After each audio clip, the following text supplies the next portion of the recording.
ಕಲಿಯುಗದ ಅವತಾರ ಪುರುಷ ಶ್ರೀ ದಾಸೋಹರತ್ನರೆಂದೇ ಪ್ರಸಿದ್ಧಿಯನ್ನು ಹೊಂದಿರುವ ಶ್ರೀ ವಿಷ್ಣು ಪರಮಾತ್ಮನ 11ನೇ ಅವತಾರವಾದ ಶ್ರೀ ದಾಸೋಹರತ್ನ ದಾನೇಶ್ವರ ಅಪ್ಪಾಜಿ ಅವರು ಜನಿಸುವುದಕ್ಕಿಂತ ಮೊದಲೇ ಸಾಕಷ್ಟು ಅವತಾರಿಕರು ದಾನೇಶ್ವರರ ಜನನದ ಬಗ್ಗೆ ಪರಿಚಯವನ್ನು ಹೇಳಿದ್ದರು. ಮೊದಲಿಗೆ ಸಾರವಾಡ ಚಿಕ್ಕಯ್ಯನವರು ಹೇಳಿದ ಪ್ರಕಾರ, ಮುಂದೆ ಬರುವನು ಕೆಂದಗುದರೆಯ ಸವಾರನು, ನಾ ಬರೆದ ಮುಂಡಿಗೆ ಜಗತ್ತಿಗೆ ಸಾರಿ ಹೇಳಲು ಬರುವನು, ಅವನೇ ನೋಡಿರಿ ಅಂತ ಹೇಳಿ ಹೋಗುತ್ತಾರೆ. ತದನಂತರ ಬಬಲಾದಿ ಸದಾಶಿವರು ಬಂದು ಹೇಳುತ್ತಾರೆ, ಗೊಲ್ಲ ಮುಷ್ಟಿಗೆ ತಂದ ಚಲದಿಂಕ ಬರುವನು, ಕುಡುಗೋಲ ಬಾಕ ಹಿರಿಹೊಳೆ ದಂಡೆಯಲ್ಲಿ ಹುಟ್ಟಿ ಬರುವನು, ಅವನು ಮುಟ್ಟದೆ ದುಷ್ಟರನ್ನು ನಷ್ಟ ಮಾಡುವನು, ಶಿಲಾನದಿ ವಾಸನವನು, ಹಸಿರು ನಾಮದ ಒಡೆಯ ಹರುಷದಿ ಬರುವನು, ಗಂಗೆಯು ಇವನನ್ನು ಕರೆದುಂಡಾಳು, ಚಲ್ವಿ ಗಂಗಾ ಮುಕ್ತಾಂಗಿನಿ ಗರ್ಭದಲ್ಲಿ ಬಲ್ಲಿದ ಜನಿಸಿ ಬರುವನು ಎಂದು ಬಬಲಾದಿ ಸದಾಶಿವರು ಹೇಳಿದ ಪ್ರಕಾರ ದಾಸೋಹರತ್ನ ಚಕ್ರವರ್ತಿ ದಾನೇಶ್ವರ ಅಪ್ಪಾಜಿ ಅವರು ಹಿರಿಹೊಳೆ ದಂಡೆಲೆ ಕೃಷ್ಣಾ ನದಿಯಲ್ಲಿ ಇವರು ಫಲದ ರೂಪ ತಾಳಿ ತೇಲಿ ಬಂದು ಬಂಡಿಗನಿ ಮಠದಲ್ಲಿ ಶಿಲಾನದಿ ಅಂದರೆ ಗುಡ್ಡದ ಮೇಲೆ ಇವರು ವಾಸವಾಗಿರುತ್ತದೆ. ಇವರು ಹಸಿರು ನಾಮದ ಒಡೆಯ ಹಸಿರು ನಿಶಾನೆಯನ್ನು ಜಗತ್ತಿನಾದ್ಯಂತ ಧರ್ಮದ ನಿಶಾನೆಯನ್ನು ಬೆಳೆಸುತ್ತಾರೆ. ಮುಂದೆ ಇಂಚಗೇರಿಯ ಶ್ರೀ ಮಾಧವಾನಂದರು ಹೇಳಿ ಹೋದ ಕೂನ, ಮುಂದೆ ಸೋಸಿ ನೋಡುವ ಪಾಸಿ ಕೋರ ಬರುವನು, ಹೊಟ್ಟು ಹಾರಿಸಿ ಗಟ್ಟಿ ಬೀಜ ಹಿಡಿಯುವನು, ನಾ ಗೋಧಿ ಬೇಡಿದರ ಅವ ಹೋಳಿಗೆ ಬೇಡ್ತಾನ, ಅವನಿಗೂ ನನಗೂ ಬಹಳ ಅಂತರ ಐತಿ, ಮುಂದೆ ಬರುವಂಥದ್ದು ಅಂತ್ಯವಿಲ್ಲದ ಅವತಾರ, ಇದನ್ನ ಭಕ್ತರ ತಿಳಿಬೇಕು.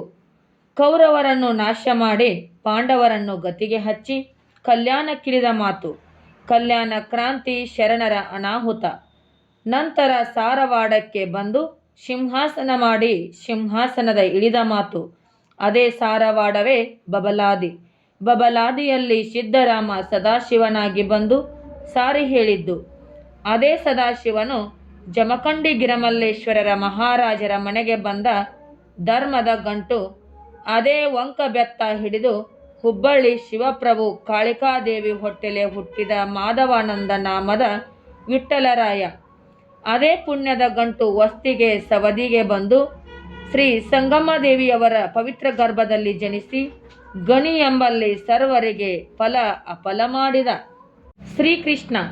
ಇವನ ನಂತರ ಬಂದಾವ ಅವನ ಈ ಸಾರವಾಡ ಚಿಕ್ಕಯ್ಯ, ಇವನ ನಂತರ ಬಂದಾವ ಶ್ರೀಕೃಷ್ಣ ಪರಮಾತ್ಮ ಈ ಸದಾಶಿವ, ಇವನ ನಂತರ ಬಂದಾವ ಅವನ ಹಿರಿಹೊಳಿ ದಂಡೆಯಲ್ಲಿ ಹುಟ್ಟಿ ಬರತಾಂಡ್ಲ ಅವನ ಶ್ರೀಕೃಷ್ಣ, ಚಿಕ್ಕಯ್ಯ, ಸದಾಶಿವ, ಸಿದ್ರಾಮ, ಮಾಧವ, ರಂಗ ಎಲ್ಲ ಅವನ.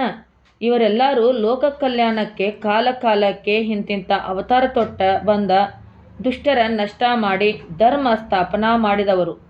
ಕಾಲ ಕಾಲಕ್ಕ ಬಂದಂಥವರ ಇವರ ತಮ್ಮ ಮುಂದಿನ ಕೂನ ಹೇಳಿ ಹೊಕ್ಕಾರು. ನಾ ಎಲ್ಲಿ ಹುಟ್ಟುತ್ತೀನಿ, ಹೆಂಗಿರ್ತೀನಿ, ನನ್ನ ಫಲ ಎಂಥದ್ದ ಅನ್ನೋ ಕೂನ ಕೊಟ್ಟು ಹೋದಾರು. ಈ ಮಳೆ ಸುಳಿ ಮಕ್ಕಳಿಗೆ ಇವರ ಅಂತ ಹತ್ತೋದಿಲ್ಲ. ಇವರೆಲ್ಲರೂ ಹಿಂಗ ಆದ್ರ ನಾ ಇರಾಕಾಗಲೇ ಹುಟ್ಟೇನ್ಪ ಅಂತ ಹೇಳಿ ಶ್ರೀ ಇಂಚಗೇರಿ ಮಾಧವಾನಂದರು ಹೇಳಿರ್ತಾರು.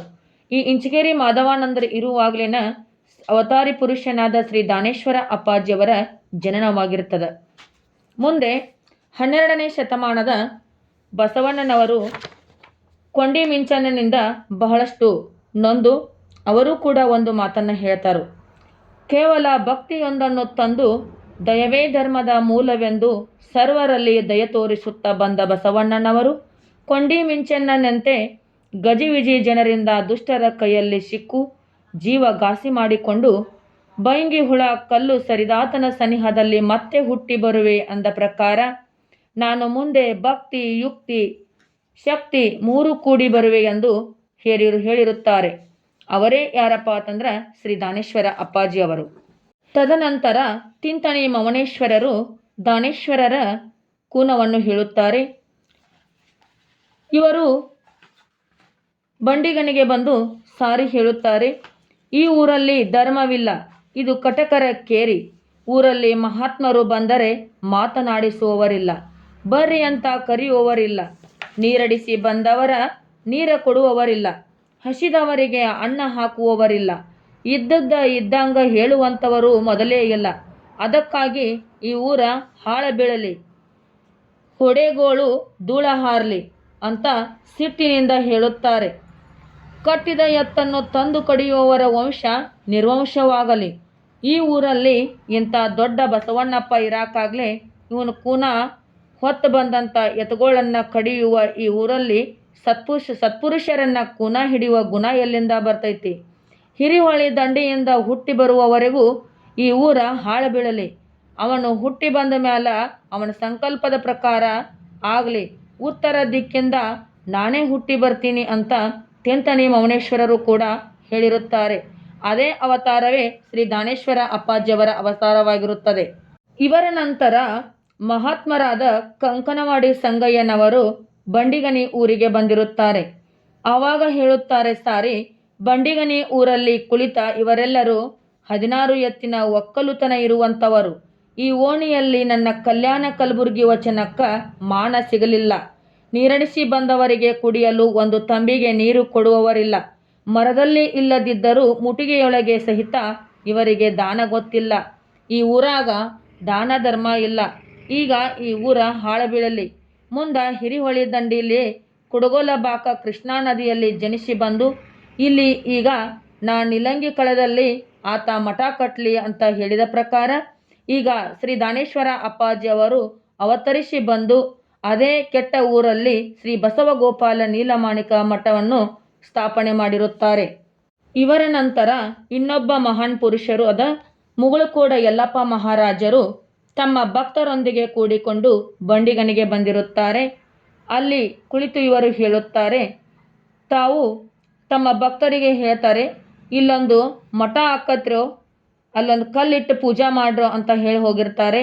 ಅವರು ಕಲ್ಲಿಟ್ಟು ಪೂಜಾ ಮಾಡಿದ ಪ್ರಕಾರ ಅದೇ ಸ್ಥಳದಲ್ಲಿನೇ ಶ್ರೀ ದಾಸೋಹರತ್ನ ಚಕ್ರವರ್ತಿ ಅನ್ನದಾನೇಶ್ವರ ಅಪ್ಪಾಜಿ ಅವರು ಶ್ರೀ ಬಸವಗೋಪಾಲ ನೀಲಮಾಣಿಕ ಮಠವನ್ನು ಮುಂದೆ ಬಂದು ಸ್ಥಾಪನೆ ಮಾಡಿರುತ್ತಾರೆ.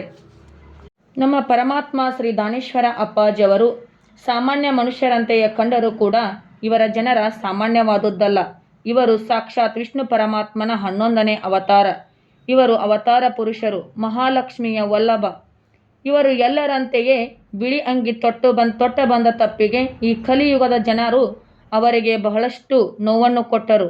ಆದರೂ ಕೂಡ ಎಲ್ಲ ಮಹಾತ್ಮರು ಹೇಳಿದ ಪ್ರಕಾರ ಇವರು ಅದೇ ಕೆಟ್ಟ ಊರಲ್ಲಿ ಬಂದು ಧರ್ಮ ಸ್ಥಾಪನೆ ಮಾಡಿ ಇವತ್ತಿನ ದಿನ ಜಗತ್ತಿಗೆ ಬೆಳಕನ್ನು ನೀಡಿದ ಮಹಾನ್ ತೇಜೋ ಪುರುಷರಾಗಿರ್ತಕ್ಕಂಥ ಅವತಾರ ಪುರುಷ ಶ್ರೀ ದಾನೇಶ್ವರ ಅಪ್ಪಾಜಿಯವರ ಜನನದಕ್ಕಿಂತ ಮುಂಚೆನೇ ಹೇಳಿದ ಕುರುಹುಗಳು ಇವಾಗಿವೆ. ಇದು ಸತ್ಯವಾದ ಘಟನೆ ಇದಾಗಿದೆ.